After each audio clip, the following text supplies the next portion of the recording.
यीशु मसीह में आप सबका स्वागत करते हैं। प्रभु का धन्यवाद करते हैं। प्रभु ने आप हम सबको संभाल के रखा और आज का समय दिया। समय बहुत ही ज़्यादा बहुमूल्य है, कीमती है, प्रेशियस है। आइए हम प्रार्थना में जाएंगे, उसके बाद आज के वचन के टाइटल को सुन के फिर परमेश्वर के वचन से कुछ बातें करेंगे। सब अपनी आंखें बंद करेंगे, अपने सिरों को परमेश्वर के आगे झुकाएंगे, अपने हाथ जोड़ेंगे। जहाँ कहीं भी हम प्रेजेंट हैं, परमेश्वर की हजूरी में अपने आप को हम्बल कर देंगे। आइए हम प्रार्थना करेंगे। प्रभु यीशु मसीह, हम आपका धन्यवाद करते हैं सुंदर समय के लिए। आपने हमें संभाल के रखा, जीवित रखा। खुदावंद आपका धन्यवाद हो। आपका समय निर्धारित समय है हर काम के लिए। उस समय की हम वैल्यू करते हैं, हम रिस्पेक्ट करते हैं और हम आदर देते हैं, ऑनर करते हैं। परमेश्वर धन्यवाद हो प्रभु जी, हर एक बात के लिए जो हमारे जीवन में घटती है आपकी ओर से होती है। परमेश्वर हम आपका धन्यवाद करते हैं। आज का जो वचन है परमेश्वर आपकी ओर से खुदावन जो दिया गया है, जब आपके लोगों के बीच में जाए, मुझे और सुनने वाले लोगों के ऊपर बड़ा बदलाव लेके आए और हम वैसे ही वचन के अनुसार करने वाले बन जाएं। परमेश्वर आप हमारी मदद करें, सहायता करें। प्रभु यीशु मसीह के नाम से मांगते हैं, आमीन। आज का जो सरमन है, टाइटल है उसका बी ऑन टाइम, समय पे रहें। आप सोच रहे होंगे क्या बी ऑन टाइम हो सकता है। तो हमें अपने जीवन में पंक्चुअल रहना है। आज का जो वचन है वो हमें पंक्चुअलिटी करना सिखाता है कि परमेश्वर जो है बहुत ही ज्यादा समय के आधार पे काम करने वाले परमेश्वर है। और हम मनुष्य को भी जब हम परमेश्वर के साथ जुड़ जाते हैं, परमेश्वर के साथ हमें पंक्चुअल रहना है, समय पे रहना है और प्रभु के कार्य को जो प्रभु ने हमारे जीवन में सौंपे हैं समय समय पे करना है। एक व्यक्ति था, वो बहुत ही ज्यादा लेजी था, आलसी था। तो राजा का वो बड़ा खास दोस्त था। तो राजा के पास आके वो कहने लगा कि राजा, मैं तेरे से अपने दिल की बात करना चाहता हूँ। सब लोग मेरा मजाक उड़ाते हैं, मेरी पत्नी भी मेरी रिस्पेक्ट नहीं करती, मेरे फ्रेंड्स मुझे पूछते नहीं, सब मुझे कहते हैं तू एक लेजी पर्सन है, आलसी व्यक्ति है। राजा, कुछ ऐसा मैं करना चाहता हूँ कि लोग मेरे ऊपर से ये टैग रिमूव करें, मेरे ऊपर से ये हटाएं कि I am a lazy person. तो क्या हुआ, राजा ने एक कंडीशन रखी। उसने कहा ठीक है, 5 ऐसे लोगों को मैं सिलेक्ट करता हूँ जिसमें तू भी मेरे दोस्त शामिल होगा। बहुत सारा सोना, गोल्ड जो है गांव के बाहर रखा जाएगा और तूने क्या करना है, सुबह उठते ही सूरज चढ़ने से पहले मैक्सिमम जो गोल्ड है, सोना है, कलेक्ट करके लेके आना है, पूरा लेके आना है। तो उसके दोस्त जो लेजी पर्सन था वो बड़ा खुश हो गया कि ये तो बड़ा आसान काम है, सुबह उठना है और शाम को सारा सोना गोल्ड इकट्ठा करके लेके राजा के महल में पहुंच जाना है। उसने कहा ठीक है मेरे दोस्त, मैं ये काम करने को तैयार हूँ, देखना अब मुझे लोग लेजी नहीं कहेंगे। अगले दिन जब सुबह हुई तो अपनी पत्नी को बताया कि आज एक बहुत बड़ा चैलेंज है, हम 5 लोग पार्टिसिपेट कर रहे हैं उसके अंदर और मैंने क्या करना है, ज्यादा से ज्यादा मैक्सिमम गोल्ड कलेक्ट करके राजा के पैलेस में पहुंचना। जो मैक्सिमम लेके आएगा वो एक बेस्ट पर्सन चुना जाएगा, फास्ट पर्सन चुना जाएगा, फुर्तीला पर्सन चुना जाएगा। तो उसकी पत्नी बहुत खुश हुई, कहती ठीक है, कुछ नहीं आपने जिंदगी में किया, आज एटलीस्ट आप ये क्या है जो चैलेंज है इसको एक्सेप्ट करें और अपने ऊपर से ये जो लेजी पर्सन का टैग आपके ऊपर लगा हुआ है, सब रिश्तेदार, सब बहन भाई आपको लेजी पर्सन कहते हैं, तो ये आपसे हट जाएगा और मेरी नजरों में भी आपकी बड़ी रिस्पेक्ट हो जाएगी। तो ऐसा ही हुआ। सुबह उठा, नहाया धोया, तैयार हुआ। जब घर से बाहर जाने लगा तो बाहर जाते ही देखा कि बड़ा तेज सूरज पड़ रहा है। तो अपनी पत्नी को कहता कि थोड़ी देर में रुक के जाता हूँ, बड़ा सूरज पड़ रहा है। कोई बात नहीं, मैं बहुत ज्यादा फुर्ती से जाऊंगा, ज्यादा गोल्ड इकट्ठा करके राजा के किंग के पैलेस में छोड़ आऊंगा। पत्नी ने कुछ नहीं कहा। उसने कहा ठीक है, ये आपका तरीका होगा, आपका वे होगा कोई जीतने का इस चैलेंज को, तो मैं इस मैटर में कुछ भी बोलना नहीं चाहती। तो जब वो सो गया, रेस्ट करने लगा, 2 घंटे वो सो गया। तकरीबन दिन के 11 साढ़े 11 बज गए। तो उसने कहा टाइम कितना हुआ, अपनी पत्नी को उठते पूछा। वो कह रही 11:30 हो गए हैं। कहता जल्दी जल्दी चाय बना, मैंने तो चैलेंज के लिए जाना है। पत्नी ने जल्दी वाली चाय बनाई, चाय पिलाई। जब बाहर गया तो जाके फुर्ती के साथ जहाँ पे सोना राजा ने रखा हुआ था, गोल्ड को कलेक्ट किया और रास्ते में जब पहुंच गया 2 बज गए तो बड़ी तेज गर्मी के कारण वो पेड़ के नीचे बैठ के रेस्ट करने लगा। कहता मैं थोड़ा रेस्ट कर लूं, पैलेस पास ही है तो मैं फिर क्या है पहुंच जाऊंगा। जब पैलेस दूर होने की वजह से वो रेस्ट कर रहा है दोपहर के समय, तो 3 घंटे फिर उसकी आंख लग गई। फिर वो क्या है बहुत सारे सोने के साथ रेस्ट करने लग गया, सो गया, छांव के अंदर उसे बड़ा अच्छा लगा। और जब उठा ऑलरेडी 3 साढ़े 3 हो गए थे। जब पैलेस के पास उस महल के पास पहुंचा जहाँ पे सोना लेके पहुंचना था, तब सूरज ऑलरेडी ढल चुका था। राजा ने यही कंडीशन रखी थी कि मैक्सिमम सोना जो सूरज ढलने से पहले लेके आएगा वो विनर होगा, वो विजेता होगा। पर ये जो व्यक्ति था इसने ऐसा नहीं किया। ये क्या है, बाकी सब 4 जो लोग थे जिनके साथ चैलेंज था वो पहुंच गए और ये पर्सन फिर से रह गया। राजा ने कहा कि मैंने तो तेरे को एक चांस दिया था कि तू अपने ऊपर से ये लेजी पर्सन का टैग हटवा ले और लोग तुझे एक अच्छे दृष्टिकोण से देखें। इस एग्जाम्पल से हम यही सीखते हैं कि समय बहुत ज्यादा बहुमूल्यवान है। Time is precious. हमें बड़ा सोच समझ के अपने समय को क्या है बिताना चाहिए, बड़े वाइजली हमें अपने टाइम को यूज करना चाहिए। हमें अपने समय को व्यर्थ नहीं करना चाहिए। बहुत सारे लोग व्यर्थ कामों में अपने समय को बिताते हैं और कुछ ऐसी अनइम्पॉर्टेंट चीजों को करते हैं जिसका करना हमारे जीवन में अनिवार्य नहीं है, ज्यादा जरूरत नहीं है। परमेश्वर के वचन से हम कुछ ऐसे लोगों के बारे देखेंगे जो अपने जीवन में बहुत ही ज्यादा पंक्चुअल थे, समय पे थे, और समय पे रहने से क्या उनके जीवन में आशीषें आई, उन आशीषों के बारे आज हम परमेश्वर के वचन से सुनेंगे। सबसे पहले अय्यूब जो था वो परमेश्वर से क्या था, बराबर प्रार्थना करता था। अय्यूब वो डेली उसकी रूटीन थी कि कैसे उसने परमेश्वर के आगे बैठना है, सबका नाम लेके प्रार्थना करता था, पश्चाताप करता था सब फैमिली लोगों के लिए। पर वो क्या था, परमेश्वर के आगे पंक्चुअल था। फिर दानियल भी जो था वो क्या था, 3 बार दिन में प्रार्थना करता था और परमेश्वर के आगे बड़ा फेथफुल था। उसके आगे कई परीक्षाएं भी आईं पर वो फिर भी फेथफुल रहा और उसने प्रार्थना करना नहीं छोड़ा, समय पे वो प्रार्थना करता रहा। फिर दाऊद राजा भी, जब हम भजन संहिता 55 का 16 और 17 पढ़ते हैं, मैं आपके लिए वचन को पढ़ दूंगी। भजन संहिता की किताब से बुक ऑफ साम्स 55 उसका वर्सेस 16 to 17।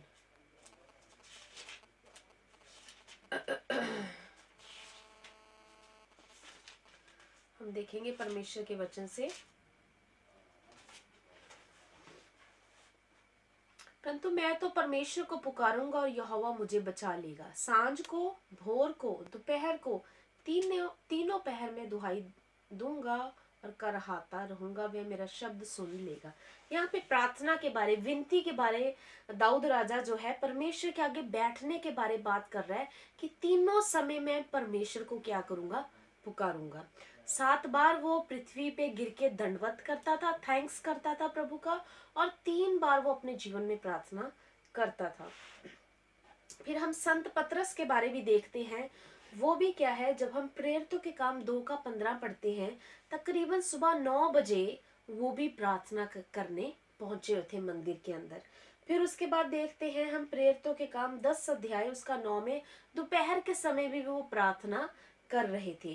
फिर हम देखते हैं प्रेरितों के काम 3 अध्याय उसका 3 बजे के आसपास शाम ढलने के समय भी वो प्रार्थना कर रहे थे। 3 बार वो भी प्रार्थना करते पाए गए। प्रभु यीशु मसीह के बारे जब हम देखते हैं यूहन्ना 17 के अंदर उससे 1 से 26 के अंदर, तो प्रभु यीशु मसीह ने भी प्रार्थना की। प्रार्थना करना बड़ा हमारे जीवन में जरूरी है, पर समय पे।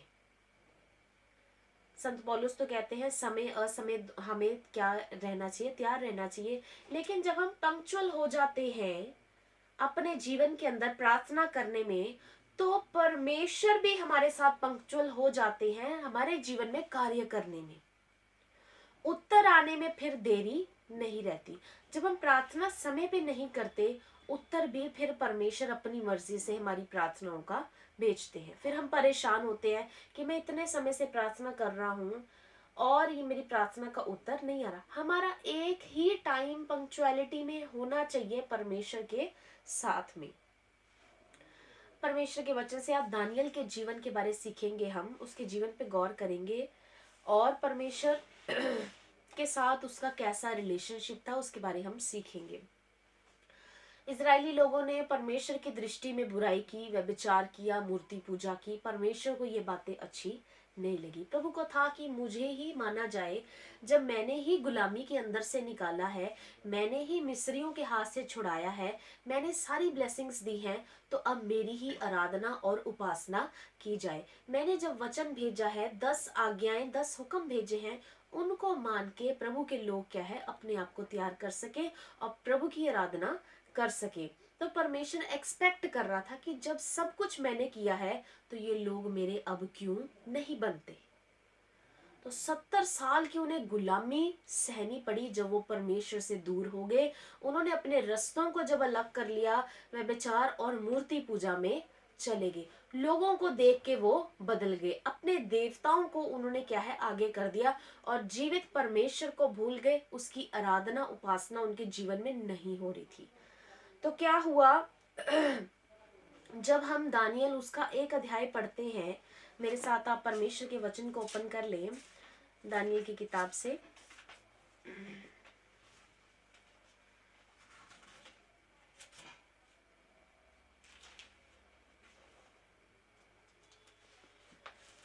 उसकी पहली कुछ आयतों को हम पढ़ेंगे। पहला अध्याय।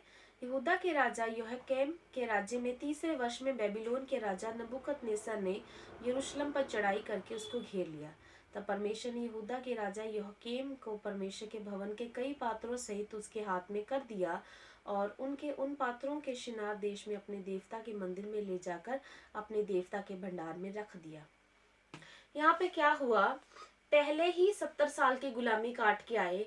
जब यहाँ पे प्रभु के देश में यहूदा के ऊपर यहोयाकीम राज्य करने लगा, तब भी इन्होंने बुरा किया, प्रभु के लोगों ने बुरा किया, दृष्टि में प्रभु की बुरा किया।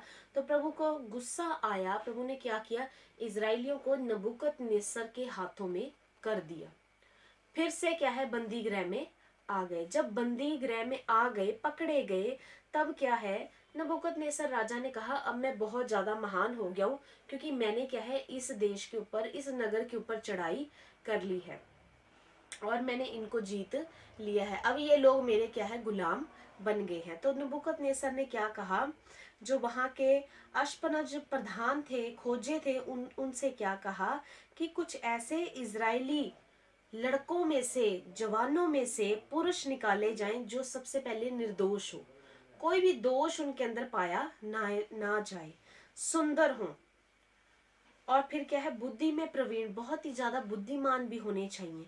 फिर क्या है ज्ञान रखने वाले होने चाहिए, विद्वान होने चाहिए। फिर और राज मंदिर में हाजिर होने के योग्य, जब वो चले उठे बैठे पता लगे कि कोई काम करने वाले कर्मचारी हैं। तो उसने राजा ने आज्ञा दी कुछ ऐसे क्या है अच्छे वेल पर्सनैलिटी वाले इजराइलियों में से लोग लिए जाएं जो राजमहल में रह के, नबूकदनेस्सर के अंडर रह के उसके लिए काम किया करे।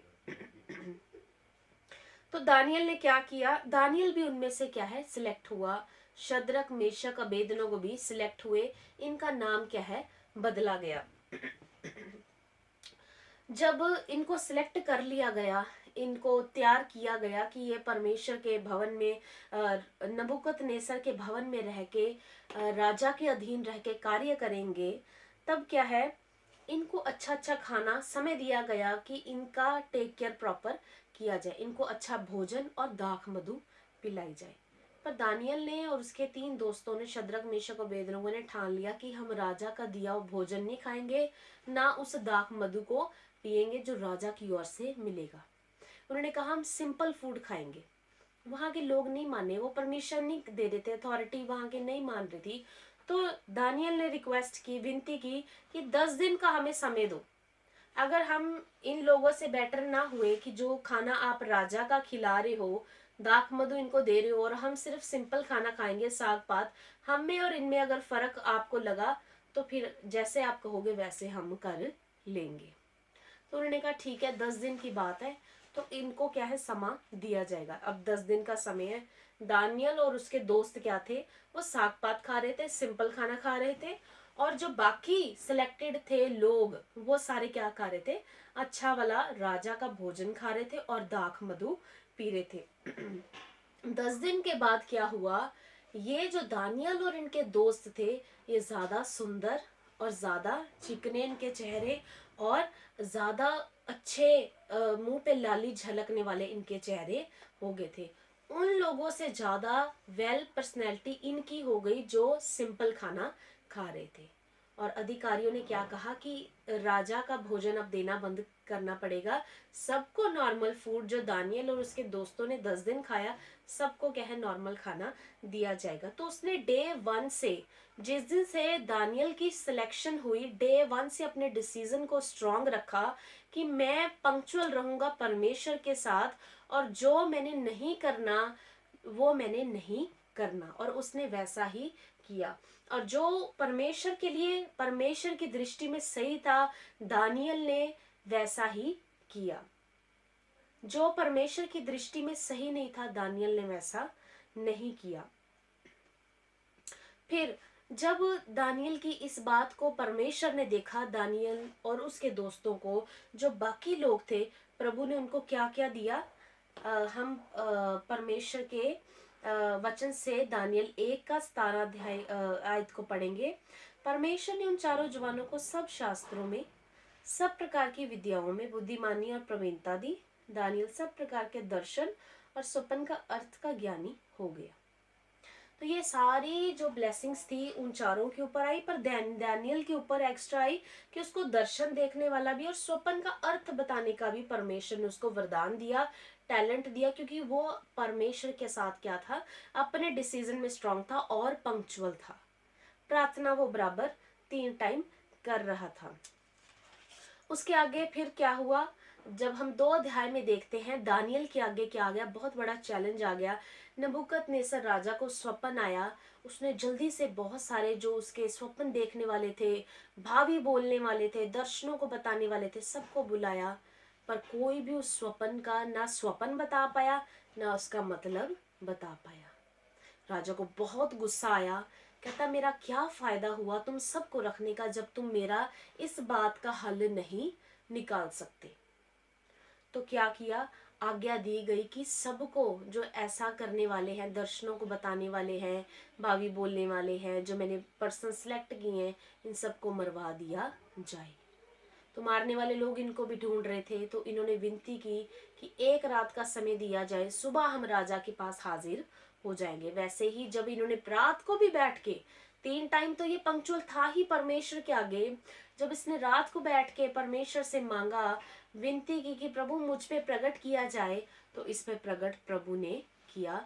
प्रभु ने स्वप्न भी बताया और स्वप्न का अर्थ भी बताया। नेक्स्ट डे फिर जब ये राजा के पास प्रेजेंट हुआ, नबूकदनेस्सर के पास दानियल, तो इसने वैसा ही किया, स्वप्न और अर्थ दोनों बताए, जिसके कारण इसकी क्या है, पदवी भी ऊंची हो गई और सब कुछ इसको श्रेष्ठ मिल गया। और इसने रिक्वेस्ट की कि जो मेरे बाकी 3 फ्रेंड्स हैं, शद्रक मेशक अबेदनगो, इनको भी राजा साहब इनको भी अच्छी पोजीशन दी जाए। तो इसकी विनती, रिक्वेस्ट क्या है, कि राजा ने एक्सेप्ट की और उन तीनों को भी ऊंची पदवी पे बिठाया।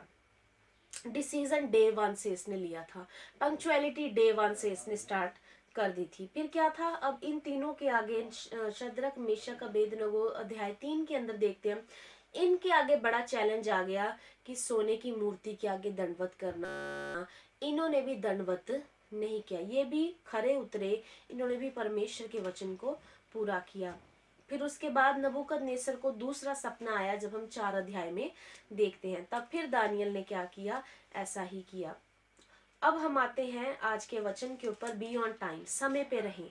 तो दानियल के जीवन से कुछ बातें सीखेंगे कि क्यों हमें समय पे रहना जरूरी है, प्रार्थना में समय बिताना जरूरी है, और परमेश्वर के साथ समय पे बंधना क्यों जरूरी है, उस वचन को हम सीखेंगे। दानियल पूरी तरह से परफेक्ट था, राजा राजा से थोड़ा कम ही पोजीशन के ऊपर था। अब क्या हो रहा था, नबूकदनेस्सर, फिर उसका बेटा आया, अब तीसरा राजा चल रहा है, दारा राजा चल रहा है। और दारा दारा राजा के अंडर भी दानियल ही काम कर रहा है। राजाएं, जो राजा है, किंग है, वो बदले जा रहे हैं, पर दानियल नहीं बदला जा रहा। दानियल की पोजीशन बढ़ती जा रही है, पर दानियल को कोई भी राजा इतनी हिम्मत नहीं थी कि वो चेंज कर सके, क्योंकि दानियल परमेश्वर के आगे क्या था, पंक्चुअल था। यहाँ पे हम देखते हैं दानियल 6 अध्याय, उसकी 4 और 5 आयत को मैं आपके लिए पढ़ दूंगी। मैं दोबारा बोलूंगी, बुक ऑफ डैनियल से, दानियल की किताब से 6 अध्याय, उसकी 4 और 5 आयत को। तब अध्यक्ष और अधिपति राजकार्य के विषय में दानियल के विरुद्ध दोष ढूंढने लगे, परंतु वह विश्वास योग्य था और वह उसके काम से कोई भूल या दोष ना निकला, ना ऐसा अपराध या दोष पा सके। तब वे लोग कहने लगे, हमें उस दानियल के परमेश्वर की व्यवस्था को छोड़ और किसी के विरुद्ध कोई दोष उसमें ना पा सके। क्या हुआ, जब तीसरा राजा आया, दारा राजा आया, उस समय दानियल ने इतना अच्छा काम करके दिखाया कि दानियल की पोजीशन और भी ऊंची हो गई थी। तो बाकी जो अधिपति लोग थे, अध्यक्ष लोग थे, वो क्या थे, दानियल से क्या है, थोड़ा जेलसी करने लगे कि ये सारे कामों में परफेक्ट है, राजा इसका पूरा फैन है, जो ये कहता है राजा वैसे ही करने लग जाता, और ये अब से नहीं, कब से बना हुआ है, 3 राजाएं चेंज हो गए हैं, पर ये वैसे का वैसा अटल है, राजमहल के अंदर काम कर रहा है बड़ी बुद्धिमानी के साथ, सब इसको बड़ा पसंद करते हैं, सब इसका बहुत ज्यादा फेवर करते हैं। तो क्या ऐसी बात, क्या ऐसा पॉइंट इसके अगेंस्ट ढूंढा जाए कि इसको हम पकड़वा सके और कुछ ना कुछ इसके जीवन में हलचल हम लेके आ सके। तो फिर लोगों ने देखा, काम परखा, उसको कई दिन टेस्ट किया, उसके अंदर एक ही बात निकली कि ये क्या है, जीवित परमेश्वर की आराधना 3 समय प्रेयर करता है, 3 बार प्रेयर करता है। तो उन्होंने कहा ठीक है, कुछ ऐसा ही अब खेल रचा जाए, गेम खेली जाए कि इसके दानियल को क्या है, उसमें फंसाया जाए, एक ऐसा जाल बिछाया जाए कि दानियल उस ट्रैप के अंदर आ जाए। तो ये सारे अध्यक्ष और अधिपति इकट्ठे होकर अब दारा राजा के पास गए, कहने लगे, राजा जी आप युग युग जियो, आपकी लंबी उम्र हो। बहुत सारी चिकनी चुपड़ी बातें करने के बाद कहते, अब से 30 दिन के लिए क्या होगा कि सिर्फ आपकी उपासना, आपकी पूजा, आपकी आराधना की जाएगी। बहुत बड़ा एक उन्होंने चैलेंज रख दिया कि सिर्फ इंसान, राजा एक इंसान है, सिर्फ आपकी दिन रात पूजा होगी, आपको लोग दंडवत करेंगे, आपको ही लोग 30 दिन के लिए मानेंगे। और इस बात के ऊपर रिटर्न में उन्होंने क्या किया, राजा की अंगूठी की मोहर भी लगवा ली। तब क्या हुआ कि दानियल को भी ये बात के बारे पता चला कि अथॉरिटी लेटर पास हो गया है राजा के द्वारा, और उस पे मोहर भी लग गई है, और क्या है, करना बड़ा जरूरी है, क्योंकि राजा की तरफ से ये एक ऑर्डर पास हुआ है। पर जब हम 10 आयत को पढ़ते हैं, वहां लिखा है, जब दानियल को मालूम हुआ कि उस पत्र पर हस्ताक्षर किया गया है, तब वह अपने घर में गया, जिसकी उपरोठी कोठरी की खिड़कियां यरूशलेम की ओर खुली रहती थी, और अपनी रीति के अनुसार जैसे वह दिन में 3 बार अपने परमेश्वर के सामने घुटने टेककर प्रार्थना और धन्यवाद करता था, वैसे ही तब भी करता रहा। अथॉरिटी का लेटर पास हो गया है कि राजा की ही उपासना 30 दिन के लिए, 30 डेज के लिए की जाएगी, और किसी देवी देवता को नहीं माना जाएगा, चाहे कोई भी मूर्ति है, चाहे कोई भी है, सब डर के मारे ऑलरेडी राजा की उपासना कर रहे थे। बच्चे बच्चे, बड़े बड़े, सब ने लॉ फॉलो किया, नहीं तो राजा को पता लग गया तो मारे जाएंगे। पर दानियल ने जब ये बात सुनी, दानियल का कोई रिएक्शन नहीं था। दानियल अपनी रीति के अनुसार, अपनी पंक्चुअलिटी, अपने समय के अनुसार क्या किया, अपने घर को गया, ऊपरी कोठरी के अंदर सबसे पहले क्या खोली, खिड़कियां खोली, जो यरूशलेम प्रभु के मंदिर की ओर थी और खुली रहती थी, और उसी रीति के अनुसार जैसे वो दिन में 3 बार घुटने टेक कर प्रार्थना और धन्यवाद करता था वैसे ही तब भी किया। लॉ पास होने के बाद भी वो अपने जीवित परमेश्वर की आराधना, प्रार्थना, धन्यवाद बंद नहीं कर रहा। तो जब उसने ऐसी वफादारी की, प्रार्थना में बना रहा, समय पे बना रहा, तब उन लोगों ने उसको क्या किया, पकड़ लिया। उनका प्लान सक्सेसफुल रहा कि दानियल, हमें पता था कि ये परमेश्वर की प्रार्थना बंद नहीं करेगा, अब ये पकड़ा गया है। राजा साहब के पास इमीडिएटली इन लोगों ने कंप्लेन पहुंचा दी। और क्या किया, शेरों की मांद में जो डिसाइड थी पहले से कि जो नहीं मानेगा, राजा की आराधना नहीं करेगा, शेरों की मांद में गुफा के अंदर फेंका जाएगा ताकि उसे शेर खा जाए।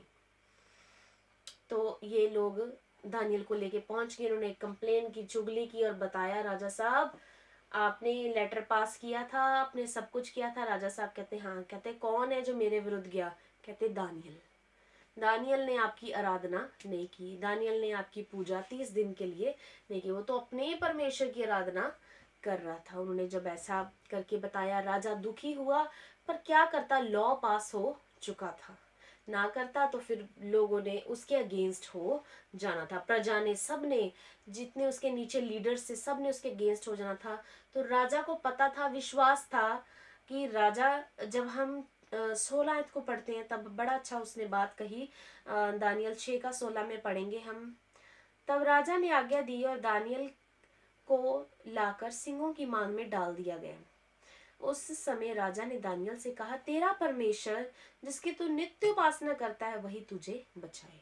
दानियल को ये आशीर्वाद मिला राजा की तरफ से कि तेरा परमेश्वर जिसकी तू हमेशा उपासना करता है वही तुझे बचाएगा।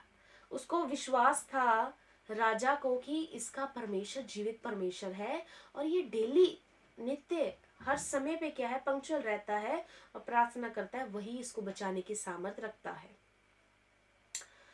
तो यहाँ पे दानियल को जब शेरों के मांद के अंदर डाला गया, शेर क्या थे, शेरों के मुंह बंद हो गए। और जब भोर, पूरी रात राजा परेशान रहा कि क्या होगा, क्या बनेगा, और मेरे सुबह उठने तक क्या होगा। वो बहुत ज़्यादा कंफ्यूज था, वो मर जाएंगे, वो दानियल को क्या है, मार दिया जाएगा या शेर मर जाएंगे, वो बहुत ज़्यादा सोच विचार के अंदर था। फिर क्या हुआ, जब हम 21 आयत में पढ़ते हैं, तब दानियल राजा से कहा, हे राजा, तू युग युग जीवित रहे। मेरे परमेश्वर ने अपने दूत भेजकर सिंहों का मुंह ऐसे बंद कर रखा कि उन्होंने मेरी कुछ भी हानि नहीं की। यहाँ पे दानियल जब भोर हुई, उठा, सुबह जाके आवाज दी, तो दानियल ने भी उधर से नीचे से रिस्पॉन्स किया कि दानियल ने क्या कहा, हे राजा, तो युग युग जीवित रहे। मेरा परमेश्वर अपना दूत भेजकर सिंहों के मुंह को उसने क्या किया, बंद किया। स्वर्गदूत आगे जिन्होंने शेरों के मुंह को बंद करके रखा और मेरी कोई भी नुकसान उन्होंने नहीं किया। क्यों नहीं किया? क्योंकि मैं उनके परमेश्वर के आगे निर्दोष पाया गया। हे राजा, मैंने तेरे सम्मुख भी कोई भूल नहीं की, परमेश्वर के आगे तो मैंने कोई गलती नहीं की, और मैं राजा साहब आपके सामने भी मैंने कोई भूल नहीं की। इसीलिए सिंहों ने क्या किया, अपने मुंह को बंद रखा। परमेश्वर ने मेरी हिफाजत के लिए दूत भेज दिए। दानियल वफादार रहा 3 बार प्रार्थना करने में। ना उसने अपना समय बदला, ना उसने अपना स्थान बदला, और ना उसने अपनी प्रार्थना बदली। घुटने टेक के वो प्रार्थना कर रहा था और धन्यवाद कर रहा था। लेटर पास हो गया तब भी वो वैसा ही कर रहा था। उसको परमेश्वर से डर लगा, वो राजा से नहीं डरा। वो जब प्रार्थना, अपना मुंह खोल के प्रार्थना कर रहा था, तो जब वो परीक्षा के समय शेरों की मांद में डाला गया, तब सिंहों का मुंह बंद हो गया। हमारे जीवन में क्या अक्सर होता है, हम अपने जीवन की बात करेंगे, हम परमेश्वर के साथ पंक्चुअल नहीं, हम अपने समय पे पंक्चुअल नहीं, हम प्रार्थना करने का एक समय नहीं रखते, चाहे 2 टाइम है, चाहे 3 टाइम है, चाहे 1 टाइम है, हमारा प्रार्थना का समय बदलता रहता है। फिर जब परीक्षा हमारे ऊपर आती है, तब हम क्या करते हैं, चिल्लाते हैं परमेश्वर के आगे, प्रभु मेरी रक्षा कर। पर दानियल का क्या है कि हर रोज वो अपना मुंह खोल के परमेश्वर के आगे प्रार्थना और धन्यवाद कर रहा है। तो जब परीक्षा आई, दानियल का मुंह चुप था और शेरों का भी मुंह बंद हो गया। परीक्षा उसके ऊपर हावी नहीं हुई। जब हमारे जीवन में परीक्षा आती है वो हमारे जीवन पे हावी हो जाती है, क्योंकि हम अपने रोज के जीवन में परमेश्वर के आगे मुंह नहीं खोलते और प्रार्थना और धन्यवाद नहीं करते और मिस कर जाते हैं। हम अपने डेली रूटीन की पंक्चुअलिटी को, लाइफ को क्या बड़ा ही क्या कहते हैं, हल्के में ले जाते हैं, जिसके कारण परीक्षा आने के समय हम क्या है बहुत ज्यादा दिक्कतों का सामना करते हैं और वो परमेश्वर की सामर्थ्य और स्वर्गदूत हमारी मदद के लिए नहीं पहुंच पाते, क्योंकि हमारा रोज का जीवन परमेश्वर के साथ नहीं अच्छा। दानियल ने अच्छा संबंध बना के रखा, तीनों टाइम वो प्रेजेंट होता था परमेश्वर के आगे, घुटनों के बल प्रार्थना भी और धन्यवाद भी वो करता था। और उसकी खिड़कियां क्या है, यरूशलेम की ओर, प्रभु के घर की ओर, प्रभु के मंदिर की ओर खुली रहती थी। उसका ना समय बदला, ना स्थान बदला और ना उसने प्रार्थना बदली। हमारा कई बार समय भी बदल जाता है, हमारा स्थान भी बदल जाता है और प्रार्थना भी हमारी बदल जाती है। हमें क्या है अपने जीवन के अंदर ना अब परमेश्वर के साथ पंक्चुअल रहना है। जब हम परमेश्वर के साथ पंक्चुअल रहेंगे, समय पे प्रार्थना करते रहेंगे, समय पे कार्य करेंगे, तब हमारे जो हमारे दुश्मन है वो हमारे आगे घुटने टेक देंगे। जैसे नबूकदनेस्सर राजा ने दानियल के आगे घुटनों को टेक दिया। हमारे दुश्मन जो है वो हमारा कोई भी नुकसान नहीं कर सकेंगे। नबूकदनेस्सर ने जब आज्ञा दी मरवा दिया जाए, क्योंकि मेरा दर्शन स्वप्न जो है नहीं बता पाए ये लोग, तो परमेश्वर ने क्या किया, दानियल और उसके दोस्तों को उसकी तलवार से बचाया। क्यों? क्योंकि वो प्रार्थना करने में सफल रहे और उन्होंने प्रार्थना करनी नहीं बदली। जब हम दानियल 2:48 देखते हैं, उसके अंदर लिखा है, जब हम परमेश्वर के साथ तीनों टाइम प्रार्थना में बने रहते हैं या समय पे प्रार्थना में बने रहते हैं, पंक्चुअल रहते हैं, तब क्या होता है, हमारी जीवन में जिस भी लेवल पे हम काम कर रहे हैं वो लेवल हमारा परमेश्वर बढ़ा देता है। चाहे हम क्रिश्चियन मिनिस्ट्री में हैं, चाहे हम दुनियावी, चाहे हम बिजनेस में हैं, वो परमेश्वर हमारा एक लेवल ऊपर लेके जाता है। दानियल उसके दोस्तों की क्या है, प्रमोशन हुई, उनको प्रमोट किया गया। जैसे जैसे राजा आ रहे थे उनकी प्रमोशन होती जा रही थी और दानियल के कारण उसके तीनों दोस्तों को भी आशीष मिली। जब हम प्रार्थना में बने रहते हैं तो जितने लोग हमारे साथ जुड़े वो भी आशीष में आ जाते हैं, वो भी प्रार्थना के साथ बरकत में आ जाते हैं। और जब हम प्रार्थना समय पे नहीं करते, तब जब हमारे पे परीक्षा का समय आता है तब हम घबरा जाते हैं, हमें समझ नहीं आता क्या करना। फिर हम क्या करते हैं, बहुत सारी चिंता में आ जाते हैं, फिर हम रोते हैं, फिर हमारे जीवन में कोई आस नहीं रहती है जब हम परमेश्वर के साथ समय पे नहीं रहते। पर जब हम परमेश्वर के साथ समय पे बंधे रहते हैं तब हमारे जीवन में क्या होती है, सबसे पहले हम खुश रहते हैं, आनंद मनाते हैं। दूसरी बात, परीक्षा के ऊपर हम घमंड करते हैं कि ये परमेश्वर की ओर से आई है। फिर हम धन्यवादी रहते हैं कि धन्यवाद प्रभु, तूने मेरे जीवन में परीक्षा को भेजा है। और फिर क्या है, हम पूरा परमेश्वर के ऊपर भी क्या करते हैं, घमंड करते हैं कि मेरा परमेश्वर मुझे बचाने की सामर्थ्य रखता है। दानियल ने, शद्रक, मेशक, अबेदनगो में तीनों ने, चारों ने क्या किया, जब उन पे परीक्षा आई वो परमेश्वर के ऊपर घमंड कर रहे थे कि हमारा परमेश्वर हमें बचाने की सामर्थ्य रखता है। परीक्षा के समय में प्रभु के बहुत बड़े दास थे। अभी 3 साल पहले, 3-4 साल पहले उनका निधन हुआ, 100 साल की उम्र में होके वो मरे हैं। Pastor Billy Graham, evangelist Billy Graham, वो क्या थे, परमेश्वर के बहुत अच्छे दास थे और जब जब जहां जहां जाते थे परमेश्वर का वचन सुनाते थे और लाखों लोग परमेश्वर के वचन को सुन के ग्रहण करते थे और अपने मनों को प्रभु के लिए खोलते थे, अपना जीवन प्रभु को देते थे। वो भी अपना प्रार्थना का समय नहीं बदलते थे, उनकी भी एक ही स्थान था, एक ही समय परमेश्वर के आगे बंधा हुआ था और वो हर दिन प्रभु को समय देते थे। अगर वो प्रार्थना के लिए लोगों में वचन सुनाने जाते थे भी तो वो अलग टाइम उन्होंने रखा हुआ था, पर जो परमेश्वर के साथ बिताने का समय था वो उनका फिक्स टाइम था, वो पंक्चुअल थे परमेश्वर के साथ। तो क्या हुआ, एक दोपहर को वो प्रार्थना कर रहे थे, जिस वो समय बांधा हुआ था परमेश्वर के आगे, चलती प्रार्थना में उनको बार बार उनके बेटे का फोन आ रहा था। बार बार कभी उनकी बेटी का, कभी किसी का, उनके फैमिली के लोग ही उन्हें बार बार फोन कर रहे थे। तो क्या हुआ, प्रभु के दास ने कहा कि मैं उठा ही लूं, पता नहीं क्या बात हो गई है। जल्दी प्रार्थना में जब फोन उठाया तो उन्होंने बताया, पापा जल्दी से हॉस्पिटल के अंदर आ जाओ, मम्मी का बहुत बड़ा एक्सीडेंट हो गया है। उन्होंने जब ये बात बताई, उन्होंने फोन कट किया। उन्होंने सोचा कि मैं जाऊंगा, मेरे जाने से कोई लाभ नहीं होगा, डॉक्टरों ने अपना काम करना है, उसने दुख में रहना है, उसका एक्सीडेंट हुआ है, वही समय मैं परमेश्वर के आगे बिताऊंगा। तो वो परमेश्वर के आगे जितना समय बैठते थे उससे 2-2.5 घंटे एक्स्ट्रा बैठे वो परमेश्वर के आगे, और उन्होंने अपना समय दे दिया कि प्रभु आप इस परीक्षा से हमें बाहर निकालने वाले परमेश्वर है।